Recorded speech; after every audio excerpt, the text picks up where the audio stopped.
Hello, and welcome to the Art of Intuition podcast. My name is Susan Jane, and I believe that trusting your intuition is the best way to live your life with meaning and purpose. Each week you will hear about how you can connect, develop, and trust your intuition through interviews with other guests and my own personal experiences. Join me to understand how your intuition can guide you towards a life full of meaning and loving purpose.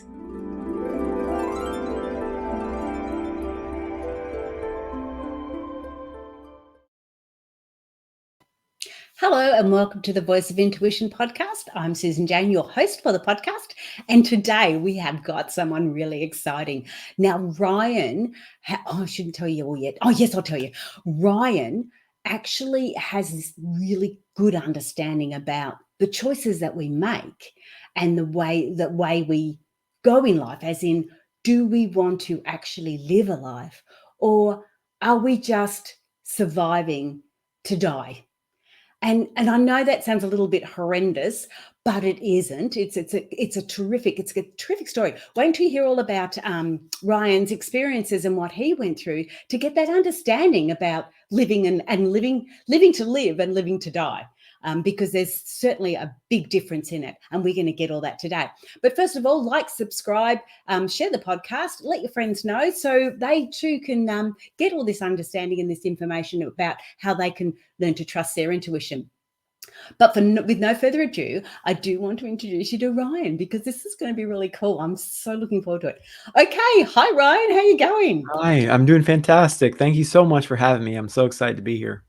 We're excited to have you on board. You have got an amazing story. It's down in the description, but it's about you had two unexplained cardiac arrests. Now, but before we get there, hang on, because we're gonna share all of this. What I want to know is how a little bit about you and how you actually got to where you are now. And if that's part of the story, go ahead and share it. I'd love to get this Yes, understanding, because you don't yes. look very old either, I can assure you. Well, that's good. I'll take that. I'll take it. But yeah, I've been a coach for many years, a little less than 20 years or so. But I've worked in wellness for a lot longer than that. Um, I grew up. I am an introvert, very, very introverted. I suffered from really bad anxiety as a kid. I think it was viewed differently then. Now I think there's a lot more avenues you can go to get help or assistance with that. But I think back then I was viewed as just the quiet guy, maybe quirky or what have you, but suffered from really bad anxiety. And I gravitated towards personal development and really it drew me into the helping profession, so coaching, wellness. And I didn't actually know being a coach was a possibility. I never knew it was a career option. So I couldn't say that I had always wanted to be a coach because I never knew that was even an option. But Mm. I was drawn to the helping profession. And um, uh, it really stemmed from just looking for answers for myself, ways to help myself. And in that wanting to help others as well. So I eventually, after many years of struggle and really trying different ways and trying to find a way that something that fit, I found what I would call at the time my dream job. So I was under a real big coaching contract, and I was there. I'd done a little coaching prior, but nothing more freelance. And I got this big contract, and I was there maybe a month or two. So I had no company health insurance, no paid time off. And I was just walking along one day, and I just dropped dead right there as my first cardiac arrest. Now I had two cardiac arrests, but they were a day apart. So kind of the same situation, but you know, uh, the following day. And I knew it was going to happen actually like a few seconds prior. Like I knew my vision started to change. I had a few seconds and I knew I was going to lose consciousness. I knew that. I didn't think beyond my wildest dreams that I was going to have a cardiac arrest, but I knew that I was going to lose consciousness. And I turned to the woman beside me and I just told her, I said, I'm going down now. So I knew that's exactly what I said. I knew it was going to happen. I would say 5 seconds. Because my vision started to close in, and I knew it. I woke up. I was in the ER. I had people frantic around me. A doctor was yelling at a nurse, and it was just frantic. And um, I didn't quite know what had happened to me, but so I had my cardiac arrest, and I had no family history. As I mentioned, I've been in wellness for many years, so non-smoker, slept well. I was a vegetarian for years as well. So it was just a random freak thing. No real signs, and it's been kind of a mystery over the years. I've never learned the root cause of it. I've seen world-renowned specialists, and for the next 10 to 15 years. I was 30 when I was 30 when it happened, so pretty young. Um, and I'm a little That older than I that look. is young. Yeah, that It that is, is yeah. young to experience something like that, especially when Oh yeah, there was no, evidence to say that that's where you were going. That is none, really young. none. I even worked Wow. out that day. Went to the gym, exercised regularly. I was a collegiate athlete. Yeah, that 30, it's something you never guess. And I've over the next decade or so, I've and again, I'm hopefully I look younger than I am, but it it it it was really I never got an answer. I do have a pacemaker now, so that's sort of my safety net. But it's not the cardiac arrest really. It's the years afterwards. I'm dizzy basically 24 hours a day. And I've seen people travel and they're on waiting lists for a year to see these doctors. And um, I've seen this renowned like dizziness doctor. And the closest I can figure out is I have electrical problems. I have electrical brain communicating to the heart. But one thing that and it really impacted my coaching too, in that I have to have boundaries in my life because if I don't, I get sick. So let me explain that a little. So um, if I don't have boundaries and I push it, in other words, I don't prioritize self care, I don't get a right amount of sleep, I then start having really bad symptoms like heart palpitations. I start getting lightheaded and clammy. And when I do pass out, it just so happens that my heart stops. Well, I have the pacemaker now, but um, I still have what I call an episode where I feel it's debilitating. It's absolutely debilitating. And I do have PTSD from it as well. So it's terrifying. And I remember being in an airport once and I was having an episode and it was the terror of it. I almost wanted to just find a room or somewhere I could go to just like curl up. And I just thought, oh my God, it's happening again. And it just sort of replays.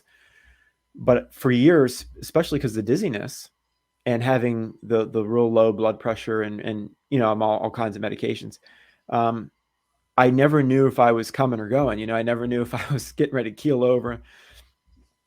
And I would be in sessions with clients and I'd be hooked up to all these wires. There were virtual sessions at the time. So I was back at work 5 days later after my cardiac arrest because I need, frankly, I need the money. I didn't have any paid time off. I couldn't just take, and I'd be in these sessions hooked to these wires. And I remember listening to a client, and I specialize actually in transitions. So I've worked with thousands of clients, and over the years, I've worked with thousands of clients, really big contracts, and I work for organizations now. So I actually retrain organizations and help shift their culture. But um, it going through that, it was like night and day in terms of how it shifted the client interaction. Because I remember that one lady, and she was going on about some problems which were real for her. But I remember thinking to myself, because I was just trying to be conscious. All I could think of was like, just stay conscious. Like when you're in the ICU, when you're in the hospital, you're not thinking about all the little problems you have. It just doesn't occur to you. It doesn't. You don't think about that because you're. And I work. Ironically, I've worked with clients over the years, have those boundaries. That's, I help them with big life changes. That's what I do. So the irony is that would happen to me, and that was what I did as for a living, also. But when when you ask people about their life priorities, most people will give you an answer.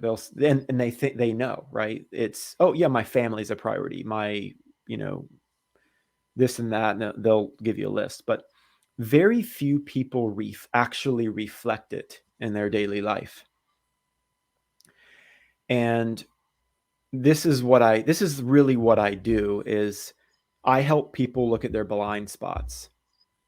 I've had psychologists as clients, and military leaders and CEOs. And one thing I learned is that no matter how smart you are, no matter, even if, even as a psychologist, as a client, I realized that no matter how smart you are, you can't always see yourself. You can't see your habits. You can't see your blind spots. And my job is to ask the right questions so that people can make that shift. But having that perspective really, I think about it every day, not in a bad way, but I think about it every day. I have to. Can I just ask you, Ryan? Sure. When you were saying that, you, oh gosh, I've lost it. You were saying, oh, that people feel that they know what their priorities are, but they don't reflect it on a daily basis. Can you just dig down a little bit on that? What does that mean when you're saying that they don't reflect it on a daily basis, if that's their priorities? I think most people, they live on a to-do list, and they're overwhelmed. And if I would be working with a client, and I could see a solution for them right in front of them. They would describe their situation, which is usually, oh, my life is stressful. I have long hours of work, and I have kids, and I'm stressed and all that. Mm. I could see a solution, but they couldn't, because again, Yeah. we can't see ourselves. So what happens when you give someone, well, I can see a solution, let me give you 20 suggestions. They will often give you 20 reasons why those 20 suggestions won't work for them. Yes. And so I found that out to be very true. And so my job is really to help them with the exploring part of it and ask those questions, because you can never convince anyone of anything. You can't. I can try, I can influence them, but really people have to choose things, on their own. And So, yep. sorry, I don't mean to interrupt. No. So when you're saying that they're not looking at that, or they're not reflecting it on a daily basis, what are the signs? What is it that we could turn around and go, well, maybe I'm not doing that. Maybe I'm not reflecting it properly. Maybe I'm not seeing my blind spot. Like, what is it? What does that look like? So I guess why I'm asking this question, Ryan, is so people get an understanding of what they're doing, and what that looks like as far as not reflecting it or not seeing that area. Does that make sense to you? It does. And I think if people ask the question to themselves that you just posed, which is, um, how can I see this in myself? They've already started to break that, right? And the Yes. most common thread that people have who who aren't reflecting it is they're not conscious of it. They're not self-aware of it. You don't have to be perfect with it. You just have to look at it from outside almost and say, how am I living? How am I reflecting it? And often what takes to get out of that, there's a lot of self-help out there. I mean, there's all kinds of books. Um, some are good and some aren't, but I would say it requires a mental shift that requires most people to really look at their habits and undo those. Now, it does take a little time. Yes. Yeah. It's not gonna people are kinda often they ask me and they are looking for like a switch they can flip and it changes the next day.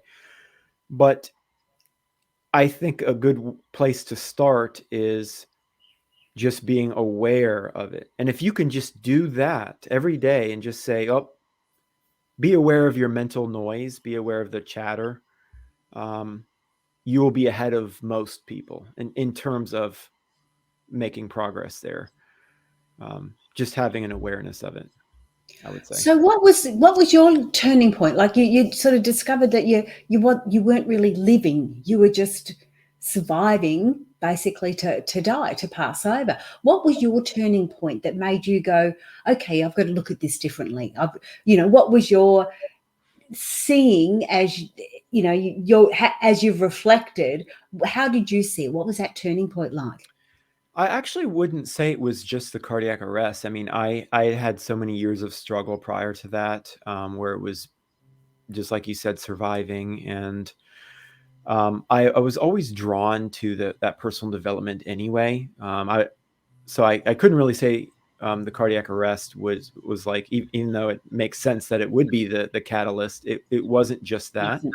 Mm. but I think what's really made the difference for me is my dizziness is like a reminder for me every single day because I have to prioritize my own energy. And if we look at our lives are really a string of many little micro decisions every day that we make about, and I look at life like, this is a weird comparison to make, like poker almost. So, in other words, every single thing in my life that I do, I am essentially saying it is worth this many poker chips. It's worth this amount of time. It's worth this amount of energy, and I have to think of it like that. Like if I put my energy or time into something, I am saying consciously, yes, that is worth it, because I view time as such a precious commodity, and I am constantly aware of it. And I think most people most people do not come to real reflection until a trauma occurs. In other words, they got in a car accident and suddenly they're like, "Whoa, I've got to look at my life and reevaluate. That was close." Now it doesn't have to take a trauma, but what trauma does is it pulls people into the moment. It pulls people into moments because then they're looking at their lives more holistically, and they are looking at their mortality. They're looking at what actually mean purpose and what it has meaning in their lives, and they're not on that autopilot that they're normally on. Yes, yeah, I agree with you. We sort of get up in the morning, think I've got to do this, got to do this, got to do this, and you just sort of go into autopilot. Yeah, and one of the things that I do, I like how you've explained it in the terminology in that way. What it's worth to you, what it's worth to you, and what you're using it. And I mean, if somebody turned around and said, well, okay, it's money, or it's, put it into a context that makes sense to them, then they can start to get an understanding if they're prepared to hand over that, because that's what you're doing. You're handing over your time, and we're only here on earth for a certain amount of time. So, and because you've had that such a big shock at such an early age, it sort of starts to really make sense to you. But even trauma, when you're talking about the trauma, even losing a loved one, losing a family member, a lot of that sort of brings up that sort of aspect. And even though that it's not so much of a trauma losing them, as much as you start to, or even if it's not a family member, you've lost somebody that you respect, or you start to reflect that back on you, and you start to sort of look at how your life is, and if you dropped off the perch, that day, the next day, how things are going for you and what they're doing. So I really get the understanding of the trauma, but sometimes it's not the trauma. And like what you said with your heart attack, or with your cardiac arrest, it wasn't that created it. It was more about this long-term issue with the dizziness that created, and how debilitating that is. Nobody sees that. If you turned around and said, oh yes, I had a cardiac arrest and that changed my whole life, it actually didn't. It was this debilitating dizziness that nobody sees, nobody knows about, and unless they're experiencing it, no one understands the feeling of it. That's what's actually changing your life and making you go further forward and move forward. Yeah. And that's amazing. That must be so hard to live with. Yeah, you made some great points there. And studies show that, I would say, I think it's about 6 months or so after a trauma like that, a lot of people tend to go back to the familiarity, the habits.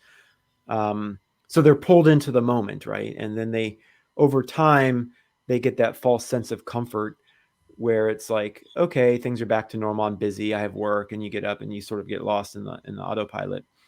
For me, it was the ongoing reminder of, I have to and the struggle with that is, especially professionally, is when you don't look sick, Yes. then people have certain thoughts about, and I've learned that's the key with boundaries. And this is, I work with a lot of people who are overextended in their lives, and they feel like they can't say no, especially, if it's they're wanting to help, other people, family members, they take on too much. But I always say you can help other people more if you are your best self. You will have more energy, and your time will be more meaningful when you. But yeah, I think it was a lesson for me in accepting other people's opinions, separating from it, detaching from it a little, and giving other people permission not to like it, not to like it. I grew up, I was a people pleaser.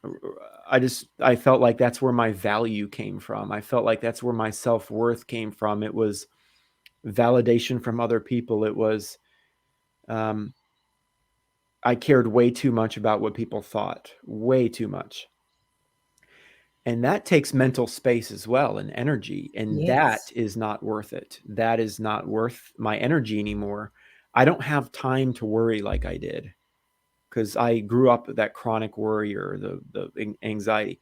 I don't have time for that. I don't have time to worry. I don't have time to worry about what people think, certainly. And because if I do, that takes, then I end up getting myself sick, or going down that path again. So, um, part of having boundaries is really accepting and giving other people permission not to like it, or to have their view of it. And that's okay. But you have to be true to yourself, and it's your life, it's your life. Wow, and I think you're very, very right in the fact that a lot of people that are more introverted are very, very giving, and they do want to be people pleasers. And I mean, I don't mean to say this is generic across the board, but it is a big part of being an introvert. Because I was doing the same. I always a people pleaser, and you please people, and it costs you, it costs you your time and your energy and everything else. And you don't mind doing that to a certain degree until it starts to become, like you say, unbalanced, and you start going there. So I love the idea about putting those boundaries up. But the first thing I want to say before I go any further is Ryan's website. Now, it's going on the little ticker tape for the video, but it's not there for the podcast. So Ryan's website is www.rsl, it's actually Linder, isn't it? .com. So RSLINDNER.com. So RS obviously is your first Ryan and your middle name. So you'll find that on there. But so have a look on the website. But first of all, I wanted to ask you now. It sounds like, and I don't know if this is correct or not, but it sounds like your first understanding, the first way you started to move forward was to create those boundaries, was to start to look at the boundaries and where the wheels were starting to wobble for you, and create some boundaries to help you get through. Was that the sort of the first step where you looked at, Ryan? I would say yes. That was the most immediate need, because I was the only thing I could think about was how to prevent another episode, which for me involved at the time large amounts of sleep. I did find that was one of the few things that I found that actually helped to some degree, not a lot, but I was looking for anything that would help. Because I've been at work and I've been carted out by paramedics before, and I've been in all kinds of scary situations afterwards. So sleep helped, but yeah, I think those boundaries, being honest with people about what I needed and what I could and couldn't do, like I never had, and yeah, absolutely. I think the boundaries were the first immediate need. I think long term mentally, I had to come to grips with my identity and my self-worth and where that came from. And I learned quickly that, and I help people and organizations really with this, is we're people, not roles. And what I mean by that is, a lot of companies hire people, they hire roles and not people. And that's why turnover is so high. And that's one thing I track and retrain them on. But I always thought I was a role. And we talked about, being a people pleaser. And I felt like that's where my self-worth was. If I'm not doing things for other people, and sometimes getting taken advantage of in that way, as when I was younger, I didn't feel like my worth was something that I just had as who I was. I was never enough. I was never enough. And I think as an introvert, just being quiet and anxiety, it was all part of the low self-esteem and all. And when I had my cardiac arrest, I found I couldn't do as much as I had been doing. I had to scale back, which some people didn't like. I had to be honest if I couldn't do something, which some people didn't like. I had to turn down, invitations to things. There were some things that were really important to me that I couldn't do anymore, that had been part of my identity. And I had to realize that being yourself is something you allow. It's nothing you can find or chase or and I feel like with it, I've done thousands of sessions, and most people are in that chasing, like if I do this, or I get this accolade or award or job or amount of money or house or partner or whatever, suddenly at that point they will be enough, and they don't realize consciously they're chasing it. Yes. Yeah. But for me, I realized, because I have to, right, is I ask myself why in every situation.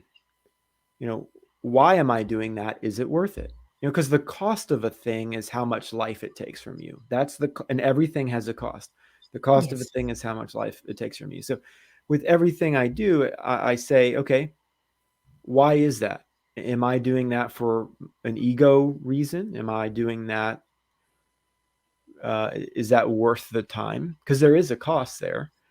And so is it my old habits where I feel like that's how I earn my worth? Because I don't have to earn my worth. I'm just, it's there already.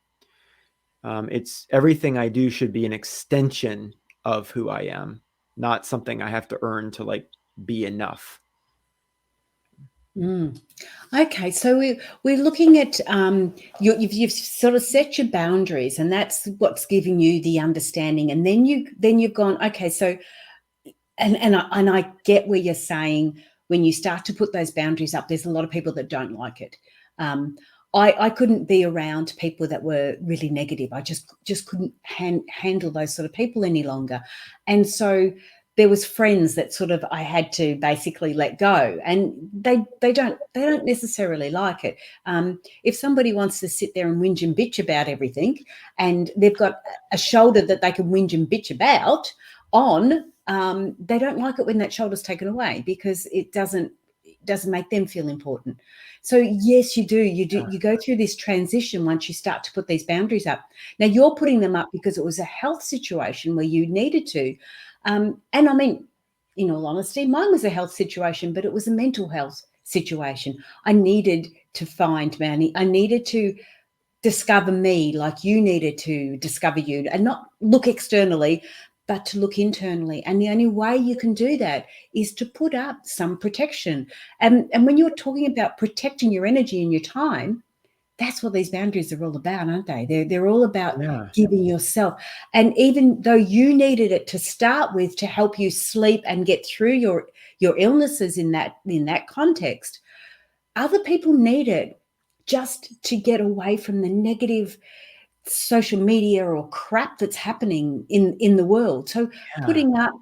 putting up these boundaries. It's also about putting up boundaries on social media, putting up boundaries on watching the news, putting up boundaries on people and groups that you're hanging out with that maybe aren't really what you need to do, and they may be sucking your energy out instead of allowing you to grow and blossom. So those boundaries are huge. They are really, really important. So I really like how you did that. Yeah. Yeah. Yeah, it's really You're right. cool. Absolutely. Yeah. So then we're sort of looking at that. So then you've created these boundaries, and now you can then start to prioritize your own time and your own, protecting your own energy. How did you start to look at doing that? I had to make some tough choices. You're right. You made a lot of good points there. And I think sometimes we have to remove a toxicity. It could be, and I too, so I lost some relationships. Um, and I learned really quick by you know, who visited me in the hospital, who checked on me. You learn things in different situations. And I learned, yeah, So, Brian, I just want to step in there too, because I want to reiterate with people that when you're learning that, you're not judging them. You're just getting an understanding, because I can see people sort of going, oh, you judge them because they didn't come and visit you. No, that's not what it's about. It's about them spending their time as you were spending your time with them. So it's not a judgment. It's just a learning for you, isn't it? yes, absolutely. Thanks for bringing that up. And the relationships, and to go a step further, the relationships that maybe I lost, it wasn't a judgment thing or anything that was even, it was just their way of being did not align with where I was at anymore. Yes. Some relationships that you have, and again, you're absolutely right. And it's not a judgment thing. It is just that, we're all on different paths, and that relationship, if it is a toxicity, um, it was just a natural thing that happened. Um, Yeah. so absolutely. But Yeah, it just naturally occurs, doesn't it, when Yeah, it's not yeah, when it's not sitting right. Yeah, you just don't have that interaction like you did. I right. was meeting with a group of 3 other ladies. There was 4 of us getting together, and we're all building up our business and trying to. We were bouncing ideas off of each other, and it was going along really nicely. And then the whole dynamic started to change, and I started to sort of look at it and sort of go, well, are these people who the people I need to be with? And one of the signs that I had, or one of the signs or symptoms, whatever you want to call them, I would get back, we'd have a 2-hour meeting. I would get back into my car and I would often be in tears by the time I got back to my car. I felt so exhausted and so drained after being with these ladies. And it was like, there's Mm. something wrong there. That's not how I'm supposed to feel, because these ladies had some terrific ideas about business, and we were, it was a lovely environment to be with. And yet every time I left it, I would be a mess. I would be in tears. I'd feel exhausted. I couldn't cope with the rest of the day. Mm. And that was when I went, I'm not blaming them. I'm just saying the connection that we had wasn't working. And so I had to step away from that. Yeah. And that's really interesting, because, like you said, it's not you're not judging them. You're just getting an understanding that you're judging yourself. You're sort of going, hey, that doesn't feel right. I just can't do that Yeah. anymore. You're looking within more Yeah. so than looking without. It's a different way of it's just a different mindset. That's all. And you also mentioned, like, and I agree, like, it's not just the relationships, it's social media, it's the news, and it's all those things. And I ask myself the why. What is this adding? Often, if something doesn't add, it takes away. And Mm, so you have to really look at your habits. And again, it's not about getting it perfect, but I think just being aware of it's a good place to start. And I think the biggest thing, when I mentioned tough choices, most people have developed these habits for many years. So for me, I had to get out of my comfort zone. I had to, um, and a lot of my clients, sometimes really making a real change in your life requires you to make choices that are sometimes uncomfortable. They're out of your comfort zone. They're not familiar, and people do gravitate towards the familiarity. So it's venturing into the unknown, and sometimes making those big choices. Because I mentioned earlier, your whole circumstance often is shaped by all these little micro decisions you make every day.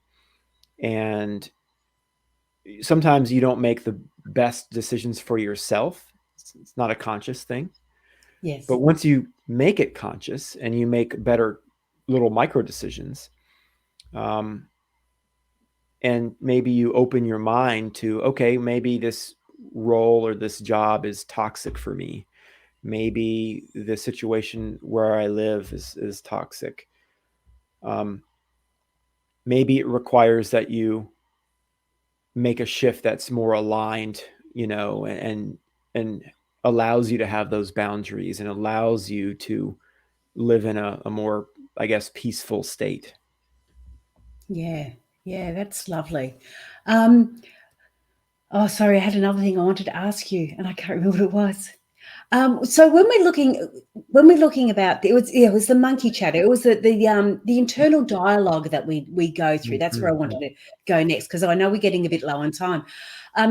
How do we combat this? Because you're saying that we make micro decisions all day, all day, all the time, and yes, absolutely we do. And that's where I jump into, well, you've got to trust your intuition, because you're making decisions. But I'm not going to go there yet. Um, but when we get this monkey chatter coming in, or this self dialogue, how are we? Because that would be your next step. You've put boundaries up. You're starting to create space and time for yourself. How do we combat with this dialogue when it's saying, oh, well, you really should be looking after them, or you really should be doing that, or, and I hate the word should, and I never use the word should, but I'm trying to get a point across. How do we control that? How can we start living instead of just, Yeah. surviving until we pass? I think that's a good place to start, is what you're describing. And I look at self-help out there, and most of it treats symptoms and not causes. So you take a hoarder, for example, and I can help a hoarder get organized. I can go clean their house. I can give them all kinds of organizational books, and they're probably going to hoard again in a week because we didn't treat the root cause, which is in their minds. It's their own internal way of being. So it's their outlook, their kind of the way they're wired with their habits. And the awareness is somewhere to start. So and it's going to take a long time. Like I said, it's not going to be a light switch you can turn on and off. And there are things I'm going through that I'm still working on. It's not like I have it all figured out or anything like that. But what I've learned to do is I take my own dialogue, the noise, with a grain of salt. So I understand it more. So if I know my own tendencies mentally,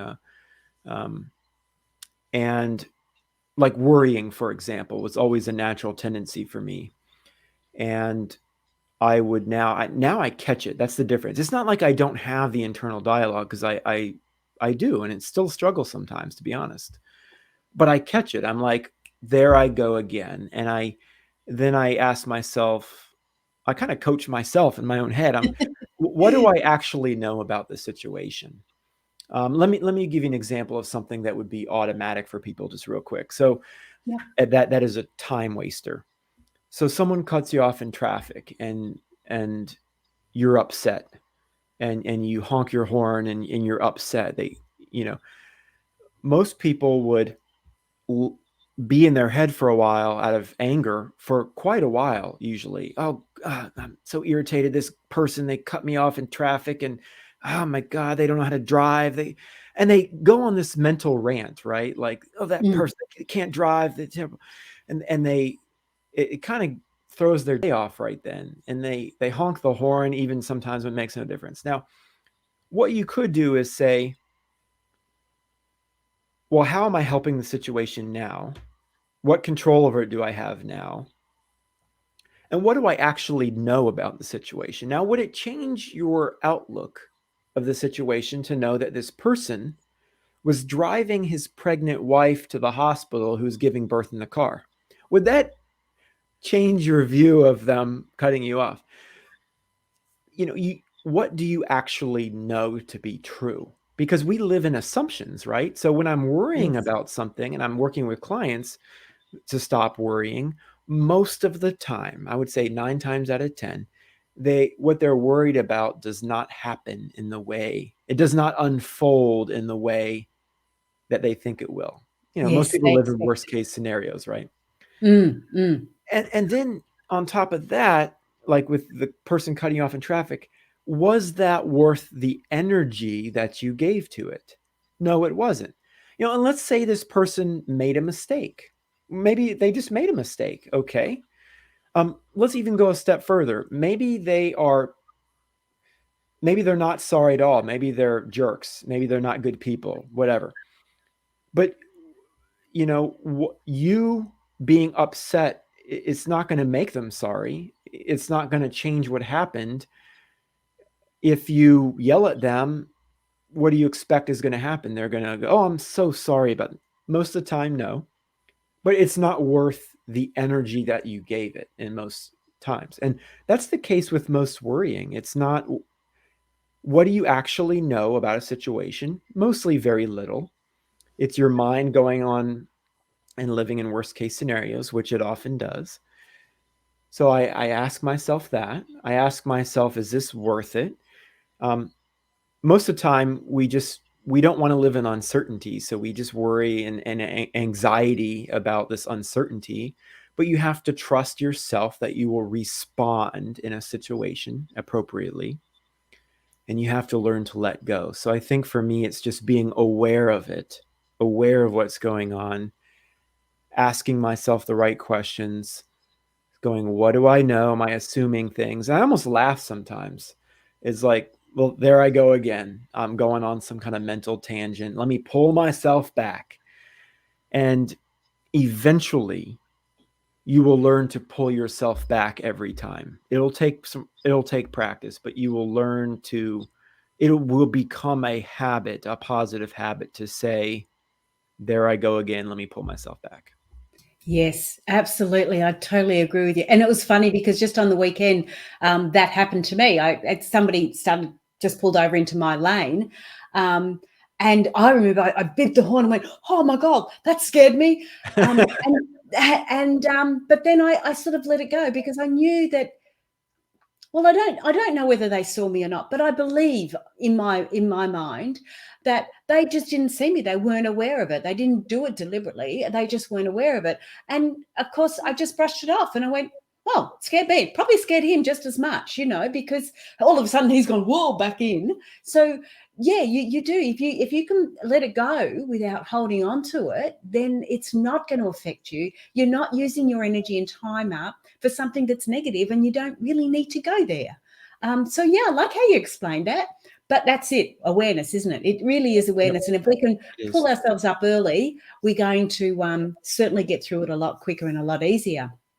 But before I go, because we're just about out of time, I just want to mention that Ryan has got a book out, and it's called The Half Known Life by Ryan Linder. And now I would imagine, Ryan, that this was about your experiences. I'm only guessing because I haven't read the book. Sorry. Yeah. It is. It's got that in it. And most people, when they say the half known life, it's like about, the cardiac arrest and life is short and all that. It's actually a step further. It actually comes from a quote from Moby Dick, the book. And it's really, the half known life is really the inability for us to see ourselves. And so Oh, it's okay. really about, we can't see ourselves kind of thing, and exploring what that means and helping people out of that. So that's really what it's about. Wow. Okay, so we get to learn the other side of us. Yeah. Oh, I really like that. But we are out of time, Ryan. Thank you so much for being on the show. Any last comments before we go?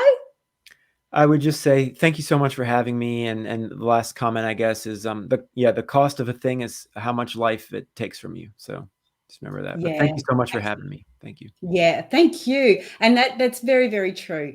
Okay, stay on the line. I've got to chat with you in a minute. I am just going to press the right buttons. Yes, I pressed the right buttons. Yay.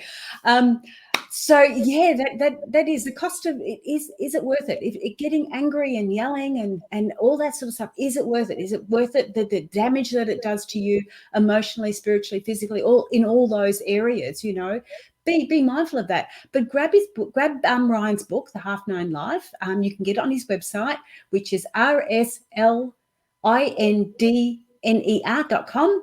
And yeah, that's it from this week. As I said before, subscribe, like, share the podcast, and we will be up next week. And that's it. That's all for me. I'm trying. There's something else I need to say, and I can't. It's not coming to me. I'm probably watching the clock and getting concerned about the time. But if it comes to me, I'll let you know. All right, guys. Have a great week, and I will see you. Oops, hang on. Press the right buttons. I will see you next week. Okay. Bye for now.